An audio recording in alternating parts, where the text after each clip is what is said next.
வணக்கம். தவளை தன் வாயால் கெடும் என்கிற இந்த பழமொழியை நீங்கள் கேட்டிருப்பீர்கள். இந்த பழமொழி நேரடியாக டொனால்ட் ட்ரம்பிற்கு 100% பொருந்துகிறது. இந்தியாவை பார்த்து, சைனாவை பார்த்து நரகம் என்று கூறிய டொனால்ட் ட்ரம்ப் இன்னொரு பக்கம் சீஸ்ஃபயரில் எப்படி சிக்கிக் கொண்டிருக்கிறார் என்று நாம் பார்க்க வேண்டும். ஈரான் காலடியில் கதறி வந்த டொனால்ட் ட்ரம்ப் சீஸ்ஃபயர் அறிவித்ததற்கு பின்பு தன்னுடைய வாயாலேயே ஒட்டுமொத்த உலகத்தை நரக வழியில் தள்ளிவிட்டிருக்கிறார் டொனால்ட் ட்ரம்ப். இதை பற்றி ஒரு மிக டீட்டெயில்டான இன்ஃபர்மேஷன் எங்கள் கையில் வந்திருக்கிறது. எந்த போர் நடக்கும்போது சைனா, ரஷ்யா, ஒட்டுமொத்த கல்ஃப் நாடுகள் அமைதியாக இருந்தார்களோ, இந்த சீஸ்ஃபயரை அறிவித்த உடனேயே அனைத்து நாடுகளுமே ஆக்டிவ் ஆகிவிட்டது. அதாவது ஈரானிற்கு சாதகமாக, அமெரிக்காவிற்கு எதிராக பேச தொடங்கிவிட்டார்கள். இன்னொரு பக்கம் எதற்காக டொனால்ட் ட்ரம்ப் இந்த அளவில் பயந்து போயிருக்கிறார் நீங்கள் பார்த்தீர்களா? Donald Trump state of Hormuz இந்த வழியை சுற்றி வளைத்து விட்டாரா? அதாவது எந்த கப்பலுமே வெளியே போகக்கூடாது. இன்னொரு பக்கத்தில் நீங்கள் பார்த்தீர்கள்னா 200க்கும் மேற்பட்ட போட்ஸ்கள், சின்ன சின்ன மிசைல்ஸ்களை வைத்து, கன் மெஷின்ஸ்களை வைத்து அமெரிக்க படைக்கு எதிராக நிற்கிறது ஈரான் தரப்பிலிருந்து.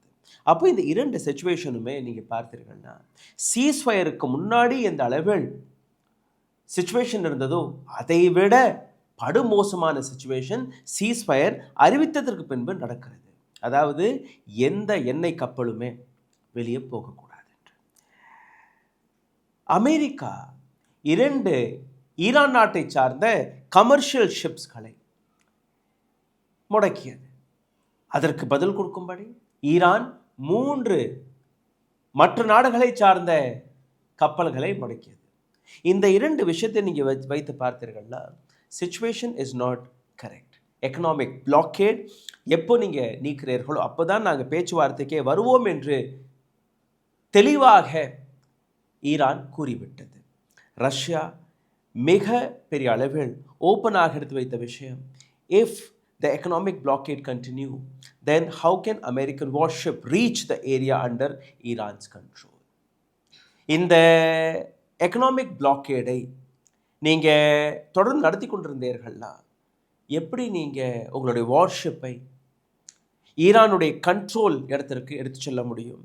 அப்போது முதலில் நீங்கள் உங்களுடைய வார்ஷிப்ஸ்களை இங்கேருந்து நீக்குங்கள், அகற்ற வேண்டும் என்று. சைனா தன்னுடைய எக்கனாமியும் பார்க்கிறது, எதிர்காலமும் பார்க்கிறது. இன்னொரு பக்கம் சைனா மிக உறுதியுடன் ஈரானுடன் நிற்கிறது. இன்னொரு பக்கத்தில் நீங்கள் பார்த்தீர்கள்னா ஈரானுடைய ரெவல்யூஷனரி கார்டு இவர்கள் ஆக்டிவ் செய்த சி மைன்ஸ், அதி பாதாளத்தில் இருக்கக்கூடிய அந்த மைன்ஸ்கள் கப்பல் அங்கிருந்து போகும்போது அப்படியே வெடிச்சு செதறிடும். அப்போ அந்த பேசேஜ், சேஃப் பேசேஜ், அதற்கான வழி யாருக்கு தெரியும்னு நீங்கள் பார்த்தீர்கள்னா இதே ரெவல்யூஷனரி கார்டுகளுக்கு. இன்னொரு பக்கம் ஸ்மால் போட்ஸ், சின்ன சின்ன போட்ஸ்களை வைத்து, சூப்பர் ஃபாஸ்ட் போட்ஸ்களை வைத்து ஈரானுடைய கொடிகளை கட்டிக்கொண்டு ஒட்டுமொத்த ஸ்டேட் ஆஃப் ஹார்மோஸில் வலம் வந்து கொண்டு இருக்கிறது ஈரானிய கப்பல் படை. அமெரிக்கா ஒரு விஷயத்தை தெளிவுபடுத்த முடியாமல் இருக்கிறது, எப்படி அவர்கள் இந்த இடத்தை கண்ட்ரோல் செய்ய போகிறார்கள் என்று. ஏன்னா அங்கே இருக்கக்கூடிய ஆக்டிவிட்டி இன்னும் அதிகரித்திருக்கிறதே ஒழிய குறையவில்லை. சீஸ்ஃபயருக்கு அப்புறம் தான் இந்த ஆக்டிவிட்டி அதிகரித்திருக்கிறது. இன்னொரு இடத்துல நீங்கள் பார்த்தீர்கள்னா அமெரிக்க நேவி ஈரானிய 2 கப்பல்களை சீஸ் செய்தது. டிஃபனி இன்னொரு கப்பல். இதற்கு பதிலாக ஈரானின் ரெவல்யூஷனரி கார்டு 3 கப்பல்களை ஹார்மோஸ், ஸ்டேட் ஆஃப் ஹார்மோஸில் முடக்கியிருந்தார்கள். இந்த 3 கப்பலையும் நீங்கள் பார்த்தீர்கள்னா பனாமாவுடைய கொடி, யுஃபோரியான ஒரு கப்பல், பனாமாவுடைய கொடி இருந்தது. எம்எஸ்சி ஃப்ரான்சிஸ்கோ என்கிற இந்த கப்பல், இந்த கப்பல்லையுமே பனாமாவுடைய கொடி இருந்தது. இன்னொரு கப்பல் கிரீஸ் நாட்டுடைய கொடியை எடுத்து சென்றது, எம்போடியா கார்கோ என்கிற இந்த 3 கப்பல். கிரீஸ் நாட்டை நீங்கள் பார்த்தீர்கள்னா கிரீஸ் நாடு இப்போ பேச்சுவார்த்தையில் பாகிஸ்தானுடன் ஈடுபாட்டில் இருக்கிறது. இந்த இடத்தில் மிக தெளிவாக ஒரு விஷயத்தை ஈரான் இராணுவம் எடுத்து வைத்திருக்கிறது. Pakistan, Saudi Arabia, United Arab Emirates யாராக இருந்தாலும் அமெரிக்காவை அவர்களுடைய கப்பலை நீங்கள் பின்னுக்கு போக சொல்லவில்லை என்றால் நாங்கள் யாருடனுமே எந்த விதமான பேச்சுவார்த்தைக்கும் தயாராக இல்லை. இந்த இடத்தில் நீங்கள் பார்த்தீர்கள்னா ஈரான் அமெரிக்கன் கப்பல்களை மிக தெளிவாக டார்கெட்டில் வைப்பதாக கூறியிருக்கிறார்கள். அதாவது ஒரு துளி நீங்கள் அங்கேருந்து நகர்ந்தீர்கள்னா நாங்கள் இங்கேருந்து அடிப்போம். இந்த இடத்தில் 3 மிகப்பெரிய கேள்விகள் வெளிவருகிறது. என்ன அந்த கேள்வி? எனர்ஜி கிரைசிஸ், இந்த ஸ்டேட் ஆஃப் ஹார்மோஸ் கம்ப்ளீட்டாக முடக்கப்பட்டதுக்கு பின்பு எனர்ஜி கிரைசிஸ், இதற்கு முன்னாடியாவது நீங்கள் பார்த்தீர்கள்னா ஏதோ ஒரு கப்பல்கள் வெளிவந்து கொண்டு தான் இருந்தது. இப்போ அமெரிக்காவுடைய இந்த பிளாக்கேட் இருக்க பின்பு ஒட்டுமொத்த எனர்ஜி செக்டர் இப்போ முடக்கப்பட்டிருக்கிறது. முதல் முறையாக European bank and central bank அமெரிக்காவிற்கு கொடுத்த எச்சரிக்கை, developed countries should now understand that the situation will be critical because America itself will not open the route last minute till May 1st. மே 1ஆம் தேதி வரை அமெரிக்காவே இந்த ரூட்டை திறக்க வைக்க மாட்டார்கள். அதனால் டெவலப்ட் நேஷன்ஸ், ஐரோப்பிய நாடுகள் அனைவருமே கொஞ்சம் எச்சரிக்கையாக இருங்கள். அமெரிக்காவுடைய இந்த டார்கெட் 60 நாட்களுக்கு முடியும். 60 நாட்களுக்குள் இந்த விஷயத்தை பற்றி அவர்கள் பேசவில்லை என்றால் 60வது நாள் 61வது நாள் டொனால்ட் ட்ரம்ப் அமெரிக்காவில் இருக்கக்கூடிய காங்கிரஸுடன் போய் அதற்கான பர்மிஷனை வாங்க வேண்டும். இதுவரை டொனால்ட் ட்ரம்ப் அமெரிக்கன் காங்கிரஸிலிருந்து எந்த விதமான பர்மிஷனையுமே வாங்காமல் தான் இருக்கிறார். அப்போ அந்த 60 நாட்களுக்கானது கெடு அப்போ அந்த 60 நாட்களுக்கான கெடு முடிந்த உடனேயே டொனால்ட் ட்ரம்ப் கட்டாயமாக அங்கே பேச போவார். இந்த இடத்துல நீங்கள் பார்த்தீர்கள்னா டெமோக்ராட்ஸ், அமெரிக்காவில் இருக்கக்கூடிய எதிர்கட்சி, அவர்கள் தொடர்ந்து டொனால்ட் ட்ரம்ப்புக்கு எதிராக குரல் கொடுத்து தான் வந்தார்கள். ஆனால் அந்த இடத்துல ரிப்பப்ளிக்கன்ஸ் டிஃபென்ஸ் செய்து வந்தார்கள். ஆனால் இன்றைக்கி நீங்கள் பார்த்தீர்கள்னா பல இடத்தில் இருக்கக்கூடிய செனட்டர்ஸ், ரிப்பப்ளிக்கன் பார்ட்டியில் இருக்கக்கூடிய செனட்டர்ஸ் அவர்களே கையெழுத்து போட்டிருக்கிறார்கள். 60 நாட்களுக்குள் டொனால்ட் ட்ரம்ப் இந்த போருக்கான விளக்கத்தை அளிக்கவில்லை என்றால் அவர் நிச்சயமாக அமெரிக்கன் காங்கிரஸ்க்கு முன்பு வந்து அதற்கான பேச்சுவார்த்தை, அதற்கான விளக்கத்தை கொடுக்க வேண்டும் என்று. இந்த இடத்தில் மிகப்பெரிய இஷ்யூ என்ன? சிஐஏவுடைய இன்டெலிஜென்ஸ் ரிப்போர்ட் வெளிவந்தது. டொனால்ட் ட்ரம்ப் எந்த கிளைமை செய்து வருகிறாரோ, அதாவது நாங்கள் ஒட்டுமொத்த ஈரான் கையில் இருக்கக்கூடிய மிசைல் சிஸ்டத்தை அழித்து விட்டோம். ஆனால் வெளிவரக்கூடிய இந்த இன்ஃபர்மேஷனை பார்த்தீர்கள்னா 70% ஸ்டேட் ஆஃப் ஹார்மோஸில் இருக்கக்கூடிய கட்டுப்பாடு ரெவல்யூஷனரி கார்ட் கையில் இருக்கிறது. இந்த 70% இருக்கக்கூடிய வெப்பன்ஸ், மிசைல்ஸ், ஷிப்ஸ் அனைத்துமே இன்னைக்கு ஈரான் கண்ட்ரோலில் தான் இருக்கிறது. 60%க்கும் மேலே மிசைல் ப்ரோக்ராம் மீண்டும் ஒரு முறை ஆக்டிவ் ஆகிவிட்டது. அதாவது எந்த இடத்தில் நீங்கள் இந்த போரை தொடங்கினீர்களோ பிப்ரவரி 28ஆம் தேதி அன்னைக்கு அவர்களிடம் எந்த பலம் இருந்ததோ அதே பலத்தை மீண்டும் அவர்கள் கைப்பற்றி விட்டார்கள். அவர்கள் கையில் இருக்கக்கூடிய ஆயுதங்கள் அப்படித்தான் இருக்கிறது. இன்னொரு பக்கம் ஒயிட் ஹவுஸ் சைனா மீது ஏராளமான அலிகேஷன்ஸ்களை எடுத்து வைத்தது. ஒயிட் ஹவுஸுடைய இன்னொரு கிளைம் என்ன? நாங்கள் எல்லாத்தையும் அழித்து விட்டோம். அப்படி அழித்திருந்தீர்கள்னா எப்படி இவர்கள் கையில் இந்த அளவில் மிசைல்ஸ் வந்தது? எப்படி அவர்கள் டெவலப் செய்தார்கள் என்கிற கேள்வி. பென்டகனுடைய ரிப்போர்ட், சிஐஏவுடைய ரிப்போர்ட் எதையுமே அவர்கள் கேட்கவில்லை. இந்த வீடியோவில் உங்களை இன்னும் ஆழமாக கூட்டி செல்லும் முன்பு ஒரு சிறிய கோரிக்கை. எங்களுடைய சேனலை மிகப்பெரிய அளவில் முடக்கக்கூடிய வேலையை பார்த்து வருகிறார்கள். இதிலிருந்து மீட்டெடுப்பதற்காக உங்களுடைய உதவி தேவைப்படுகிறது. நீங்கள் செய்ய வேண்டிய சாதாரணமான விஷயங்கள் லைக், ஷேர், சப்ஸ்கிரைப் பட்டனை தட்டுங்கள். உங்களுடைய கேள்விகளை, கருத்துக்களை கீழே கமெண்ட் பாக்ஸில் எழுதிவிடுங்கள். இதை தாண்டி பொருளாதார ரீதியாக எங்களை முடக்கக்கூடிய வேலையை பார்த்து வருகிறார்கள். இதிலிருந்து மீட்டெடுப்பதற்காக உங்களுடைய உதவி அருகில் இருக்கக்கூடிய QR கோடை பயன்படுத்தி நீங்கள் தெரிவிக்கலாம்.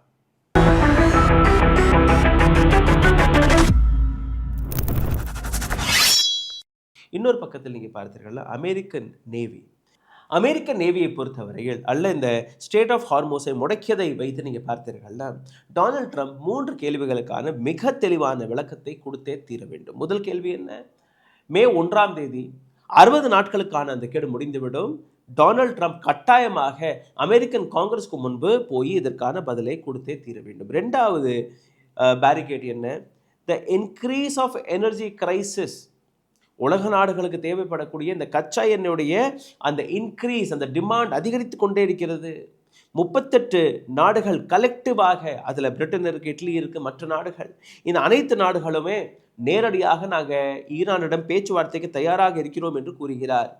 ஆனால் அமெரிக்கா இதற்கு ஒத்துக்கொள்ளவில்லை. அப்படி அவர்கள் நேரடியாக பேசினால் அமெரிக்கா என்ன கூறுகிறது? இந்த டாக்ஸை ஃப்ரீ செய்ய வேண்டும் என்று. ஆனால் ஐரோப்பிய நாடுகள் நாங்கள் பணம் கொடுக்க தயாராக இருக்கிறோம், எங்களுக்கு டாக்ஸ் கொடுப்பதில் எந்த விதமான பிரச்சனையும் கிடையாது. when we are ready to pay money, who are you to stop us? இது ரெண்டாவது. மூன்றாவது, அப்படி இந்த பிரச்சனை வளர்ந்தது என்றால் ஏற்கனவே யுவானில் தான் இந்த ட்ரேடெல்லாம் நடக்கிறது, சைனா கரன்சியிலிருந்து. அப்போது யுவான்லேயே எல்லாருமே ட்ரேட் செய்ய தொடங்கி விட்டால்னா அமெரிக்காவுடைய சிச்சுவேஷன் மாறிவிடும், அமெரிக்காவுடைய எக்கனாமி மாறிவிடும், டாலருடைய ப்ரைஸஸ் குறைய தொடங்கிவிடும். அமெரிக்கா இன்னொரு கிளைமை என்ன செய்தது? சைனா மீது ஒரு குற்றச்சாட்டு. என்ன குற்றச்சாட்டு? ஈரானிற்கு நீங்கள் கெமிக்கல்ஸ் எல்லாம் சப்ளை செய்தீர்கள், நீங்கள் அனுப்பிய அந்த கப்பல்களில் மிகப்பெரிய அளவில் கெமிக்கல் இருந்தது, அதை வைத்து தான் இவர்கள் மிசைலை தயாரிக்கிறார்கள். ஆனால் அதே நேரத்தில் சைனா கொடுக்கக்கூடிய பதில், நாங்கள் எந்த விதமான போர் வெப்பன்ஸ்களையும் கொடுக்கவில்லை, இது நீங்கள் எங்கள் மீது போடக்கூடிய தவறான ஒரு குற்றச்சாட்டு. அமெரிக்காவுடைய CIA இந்த விளக்கத்தை கொடுத்தது. Missile making situation has reached pre war state. போருக்கு முன்னாடி எந்த அளவில் அவர்கள் மிசைல்ஸ்களை டெவலப் செய்து வந்தார்களோ அதே நிலைக்கு இன்னைக்கு மீண்டும் ஒரு முறை ஈரான் வந்துவிட்டது. ஈரானுடைய கமாண்டர் அவரும் கொடுத்த பதில் அதுதான். 60லிருந்து 70% வரை இந்த மிசைல் ப்ரோக்ராமை நாங்கள் மீண்டும் துவங்கி இருக்கிறோம். 45லிருந்து 55% ட்ரோன் மேனுஃபேக்சரிங்கை நாங்கள் தொடங்கி இருக்கிறோம். February 28 அல்ல இந்த சீஸ்ஃபயருக்கு பின்பு என்னெல்லாம் மாற்றங்கள் நடந்தது நீங்கள் பார்த்தீர்கள்னா, இப்போது ரெவல்யூஷனரி கார்ட் கையில் இந்த ஒட்டுமொத்த ஸ்டேட் ஆஃப் ஹார்மோஸோடைய கண்ட்ரோல் இருக்குது. ஸ்டேட் ஆஃப் ஹார்மோஸ் முடிந்த உடனே அமெரிக்காவுடைய கையில் இருக்கிறது. உண்மையில் நீங்கள் பார்த்தீர்கள்னா பேச்சுவார்த்தைக்கு எந்த விதமான இடமும் கிடையாது. டர்க்கியாக இருக்கட்டும், ஈஜிப்டாக இருக்கட்டும், பாகிஸ்தானாக இருக்கட்டும், இந்த 3 நாடுகளுமே எக்கனாமிக் ஃப்ரண்டில் அமெரிக்காவுடன் ஈரானுக்கான அந்த பேச்சுவார்த்தைக்கான பிளாட்ஃபார்மை போட்டு வருகிறார்கள். ஆனால் தெளிவாக ஈரான் கொடுக்கக்கூடிய பதில், நாங்கள் இந்த சீஸ்ஃபயரை மதிக்கப் போவதும் அல்ல, நாங்கள் இதை ஏற்றுக்கொள்வதும் இல்லை. நீங்கள் என்னைக்கு வரை பிளாக்கேடை நீக்கவில்லையோ அதுவரை நாங்கள் எந்த விதமான பேச்சுவார்த்தைக்கு வரமாட்டோம். இப்போவே நீங்கள் பார்த்தீர்கள்னா கச்சா எண்ணெயுடைய இன்டர்நேஷ்னல் ப்ரைஸ் $110 தாண்டி நிற்கிறது. அமெரிக்கன் இன்டெலிஜென்ஸ் கொடுத்த பதில், ஸ்டேட் ஆஃப் ஹார்மோஸில் சின்ன சின்ன கப்பல்களை வைத்து ஈரான் இராணுவம் மிகப்பெரிய அளவில் தாக்குவதற்காக தயாராக இருக்கிறார்கள். அமெரிக்கன் வார்ஷிப் மிகப்பெரிய இடத்தை எடுத்து வருகிறது. அவர்களால் அவ்வளோ சீக்கிரமாக மூவெல்லாம் செய்ய முடியாது. நேரடியாக ரெவல்யூஷனரி கார்ட் அவர்களுடைய தாக்குதல் எங்களுடைய பெரிய பெரிய கப்பலுடைய இன்ஜின்ஸ்களை மட்டும்தான் தாக்குறது. டைரக்ட்லி தே டார்கெட் ஆர் இன்ஜின்ஸ். எங்களால் ஒன்றுமே செய்ய முடியவில்லை. சற்று ஸ்டேட் ஆஃப் ஹார்மோஸுடைய நிலை இப்போ எப்படி இருக்கிறது? இந்த தருணத்தில் அங்கே இருக்கக்கூடிய ஈரானிய ரெவல்யூஷனரி கார்ட் எப்படி அங்கே வளம் வந்து கொண்டிருக்கிறார்கள் என்கிற அந்த விஷயத்தை நீங்களே பார்த்து விடுங்கள்.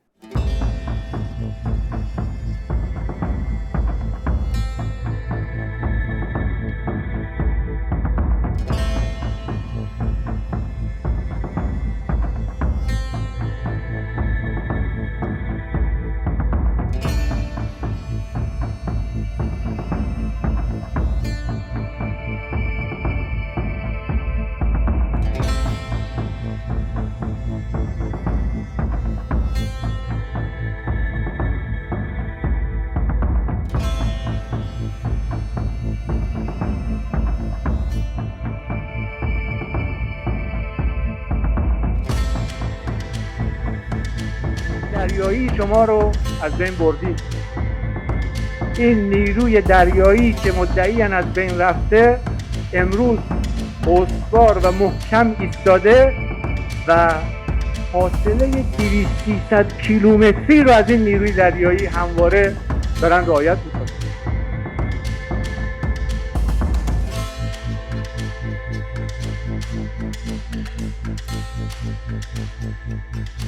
will not go to the table for dialogue until you reduce the economic blockade.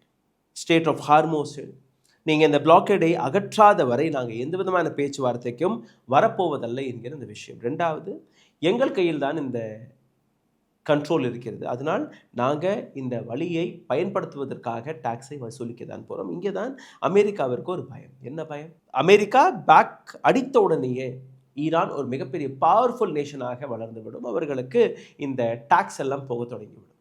Tax போகும்போது ஈரானுடைய எக்கனாமிக் சிச்சுவேஷன் பலமடைய தொடங்கிவிடும். அதே நேரத்தில் ஈரானுடைய கண்டிஷன் படி யுவானில் தான் நீங்கள் ட்ரேட் பண்ண வேண்டும் என்று கூறும்போது கரன்சியும் மாற்றி விடுவார்கள்.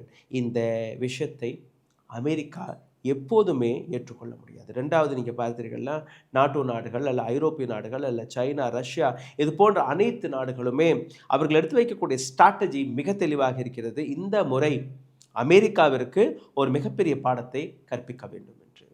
புதிய கொஸ்டின் என்ன? ட்ரேட் எப்போ தான் ஸ்டார்ட் ஆக போகிறது? ட்ரேட் ஸ்டார்ட் ஆகாத வரை வரக்கூடிய ஒரு சில நாட்களில் ஷி ஜின்பிங்குடன் டொனால்ட் ட்ரம்ப்புடைய ஒரு மீட்டிங் நடக்க இருக்கிறது 15ஆம் தேதி மே மாதம். இதற்கு முன்னாடி எந்த விதமான மாற்றங்கள் ஏற்பட இருக்கிறது? Rare earth, fertiliser, natural gas, இது போன்ற பல்வேறு விஷயங்கள் இன்னைக்கு ஈரான் வழியாக சைனாவிற்கு கிடைத்து கொண்டிருக்கிறது.